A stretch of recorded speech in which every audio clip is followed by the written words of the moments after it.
मित्रों नमस्कार। मासिक राशिफल के कार्यक्रम में आज हम बात करेंगे मिथुन लग्न वालों के लिए, मिथुन राशि वालों के लिए जुलाई का महीना कैसा रहने वाला है। ग्रहों का जो गोचरी परिवर्तन है इसका मिथुन लग्न अथवा मिथुन राशि वालों पर क्या प्रभाव पड़ेगा। आपको अजीब लग रहा होगा कि हम लग्न की बात कर रहे हैं जबकि पूरा यूट्यूब फेसबुक पर राशि की बात होती है। तो एक बात मैं स्पष्ट कर देना चाहता हूं कि जो हमने परिणाम निकाला है, जो कैलकुलेशन हमने किया है ग्रहों के परिवर्तन का, लग्न को केंद्रित मानकर किया है। आप चंद्र राशि से भी निकाल सकते हैं, आप सूर्य राशि से भी निकाल सकते हैं, कहीं कहीं पर शुक्र को भी केंद्रित मान करके निकाला जाता है ग्रहों का परिणाम। तो ऐसे में तब तो सभी ग्रहों के हिसाब से अलग अलग राशिफल हो जाएगा, लेकिन लग्न एक होगा, लग्न में परिवर्तन नहीं होता है। इसलिए लग्न को केंद्रित मानकर हम यहां पर बात करेंगे कि क्या प्रभाव रहने वाला है जुलाई महीने में मिथुन लग्न वालों के लिए। लग्न नहीं पता है तो राशि पर आ जाइए मिथुन राशि वालों के लिए। तो परिणाम जानने से पहले यह जानना बेहद जरूरी है कि ग्रहों का परिवर्तन हो कहां रहा है। क्योंकि सूर्य से लेकर के राहु केतु तक सभी ग्रहों का परिवर्तन कहीं कहीं अंशों के हिसाब से होता रहता है। तो जुलाई महीने में क्या खास है इसको जान लिया जाए। तो सूर्य प्रत्येक माह बदलते हैं, राशि में परिवर्तन करते हैं। इसी क्रम में 16 जुलाई तक मिथुन राशि में, बुध की राशि में रह करके गोचरी संचरण करते हुए प्रभावित करेंगे। 16 जुलाई के बाद इनका गोचरी संचरण आरंभ हो जाएगा। कहां? कर्क राशि में।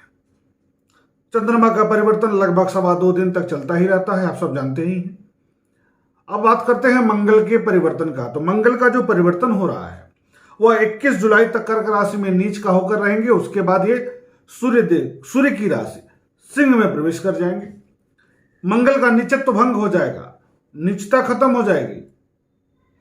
चंद्रमा की राशि में गोचरी संचरण कर रहे हैं, वर्तमान में जली तत्व की राशि में गोचरी संचरण कर रहे हैं, जो ठीक नहीं होता है, बलहीन बना देता है मंगल को। अब सूर्य की राशि में जाएंगे तो बल और इसके साथ जाएंगे, पूरे फार्म में जाएंगे तो बहुत अच्छी स्थिति बनती है। उसके बाद बुध का परिवर्तन क्या रहेगा?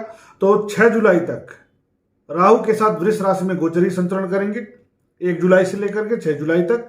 6 जुलाई से लेकर के 24 जुलाई तक मिथुन राशि में, अपनी राशि में गोचर प्रारंभ करेंगे, गोचर करेंगे 6 से लेकर के 24 तक। 24 से लेकर के और मास पर्यंत तक यानी 31 जुलाई तक ये कर्क राशि में गोचरी संचरण करके हम सबको प्रभावित करते रहेंगे। उसके बाद आते हैं शुक्र का, बृहस्पति का। तो देवगुरु बृहस्पति कुंभ राशि में गोचरी संचरण कर ही रहे हैं। मार्ग में परिवर्तन किए हैं लेकिन उसका बहुत बड़ा प्रभाव यहां नहीं पड़ेगा, इसकी चर्चा हो चुकी है। क्योंकि पहले से करते आ रहे हैं तो बहुत बड़ा परिवर्तन नहीं होगा। शुक्र के परिवर्तन की बात कर लिया जाए तो शुक्र का परिवर्तन कहां हो रहा है? शुक्र का परिवर्तन 16 जुलाई तक कर्क राशि में नीच के मंगल के साथ गोचरी संचरण करते हुए हम सबको प्रभावित करेंगे। उसके बाद मास पर्यंत तक यानी जुलाई के अंत तक ये सिंह राशि में प्रवेश कर जाएंगे और सिंह राशि में रहते हुए हम सबको प्रभावित करेंगे। शनिदेव की क्या स्थिति है? तो शनिदेव महाराज अपनी राशि मकर में पहले से ही गोचरी संचरण करते आ रहे हैं। राहु वृष राशि में है, केतु महाराज वृश्चिक राशि में गोचर कर रहे हैं। अब इनको केंद्रित मान करके कि जुलाई का महीना कैसा जाने वाला है आप सबका और कहां आपको बचना है, क्या उपाय करना है, इसको समझना बेहद जरूरी हो जाता है। तो मूल कुंडली जरूर देखिएगा। देखिए, गोचरी परिवर्तन का प्रभाव पड़ता है, राशिफल का प्रभाव पड़ता है, लेकिन अगर हम बताए यहां शुक्र अच्छी जगह जा रहे हैं, बुध अच्छी जगह जा रहे हैं, या महीना आपके लिए अनुकूलप्रद है और महादशा किसी खराब ग्रह की चल रही है, तब अष्टम भाव पर मूल कुंडली में राहु है और राहु की महादशा चल रही है, तब तो चाहे जितना गोचरी संचरण हो जाए थोड़ा बहुत ही परिवर्तन होगा, लेकिन मूल कुंडली में यदि अच्छा है, थोड़ा भी अच्छा है और वर्तमान में भी अच्छा हो गया तो पूछना नहीं है, आप रिस्क लीजिए, खूब आगे बढ़िए, बहुत अच्छी सफलता आपको मिलेगी। ये दोनों में थोड़ा सा अंतर समझिएगा। अभी एक कार्यक्रम लेके आए हैं, मासिक का राशिफल का कार्यक्रम।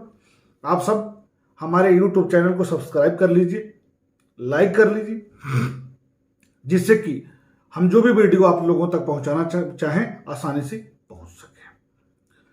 तो आरंभ करते हैं कि क्या स्थिति है मिथुन लग्न वालों के लिए, मिथुन राशि वालों के लिए। तो सबसे पहली बात आती है स्वास्थ्य की, शरीर की, मनोबल की, मनोदशा की, व्यक्तित्व की, पर्सनालिटी की, कि कैसा रहने वाला है यह समय। क्योंकि यदि हम पर्सनालिटी खो देते हैं, व्यक्तित्व खो देते हैं, स्वास्थ्य में कमजोरी आ जाती है, मनोबल गिरा देते हैं, तो बहुत सा बना कार्य बिगड़ जाता है।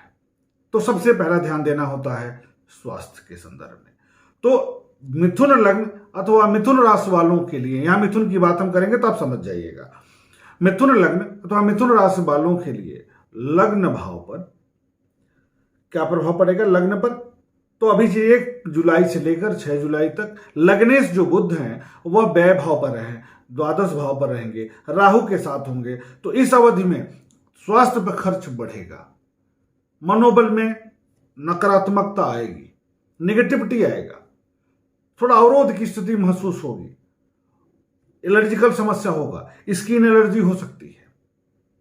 लेकिन 6 जुलाई को ही ये प्रवेश कर जाएंगे अपनी राशि में, लग्नेश लग्न में ही आ जाएंगे, राशि में आ जाएंगे, तो बहुत अच्छी स्थिति बन जाती है। और यहां पर 24 जुलाई तक रहते हुए अपने प्रभाव में संपूर्णता प्रदान करेंगे, क्योंकि राहु के प्रभाव से बाहर भी आ रहे हैं, अपनी राशि का होकर आ रहे हैं। तो निश्चित तौर पर आपके मनोबल को, आपके स्वास्थ्य को, आपके सूझबूझ को, आपके विस्तार को, आपके जो नकारात्मकता थी उसको दूर करते हुए सकारात्मकता का बोध कराएंगे। पुरानी कोई बीमारी चली आ रही है, कोई तनाव की स्थिति बनी हुई है, कोई घबराहट हो रही है, कोई विवाद है, इस बीच में सुलझता हुआ दिखाई देगा। तो सुख के साधनों में वृद्धि हो जाएगी, माता के सुख सानिध्य में वृद्धि हो जाएगी, माता के स्वास्थ्य में सुधार हो जाएगा। थोड़ी सी गैस्ट्रिक आदि की जो समस्या 6 जुलाई तक बनेगी वह समाप्त हो जाएगी। उसके बाद 24 जुलाई के बाद ये मास पर्यंत चले जाएंगे कर्क राशि में, द्वितीय भाव में। तो यहां भी अच्छी स्थिति उत्पन्न करेंगे। परंतु ध्यान रखना है, यदि मूल कुंडली में इनका जो ट्रांजिट है, मूल कुंडली में इनका जो प्लेसिंग है वो गलत जगह पर है, जैसे 6ठे 8वें 12वें चला गया, द्वितीय भाव में है, तो ऐसी स्थिति में जितने लोगों को पहले से शुगर की समस्या है वो सतर्क रहेंगे, परहेज जरूर करेंगे, क्योंकि इनर प्रॉब्लम, शुगर की समस्या, पेशाब संबंधी समस्याओं में थोड़ी सी वृद्धि कर देंगे। भले ही लगने से इसको ध्यान में रखिएगा, आजमाइएगा, परिणाम आपके सामने आएगा। अब उसके बाद दूसरी बात आती है धन की। प्रथम स्वर्ग जब सुंदर काया और द्वितीय स्वर्ग जब घर में माया, माया अर्थात धन। तो धन की स्थिति क्या रहने वाली है? तो धन की स्थिति 1 जुलाई से लेकर 24 जुलाई तक लाभेश मंगल धन भाव में पंचमेश शुक्र के साथ गोचरी संचरण करते रहेंगे। तो क्या स्थिति उत्पन्न होगी 1 जुलाई से 21 जुलाई तक? भाई लाभेश धन भाव में एक अच्छा योग बनता है, एक बेहतरीन योग बनता है, और मंगल की दृष्टि पंचम पर पड़ेगी। तो स्थिति क्या रहेगी? बेहतर रहेगी, धनागम के आसार बनेंगे, घर में नया कार्य होगा, कुटुंब का विस्तार होगा। और 21 जुलाई से 30 जुलाई के बीच में इनका परिवर्तन हो जाएगा, किसका? मंगल का तृतीय भाव में। तो पराक्रम बढ़ेगा, शत्रुओं का समन हो जाएगा,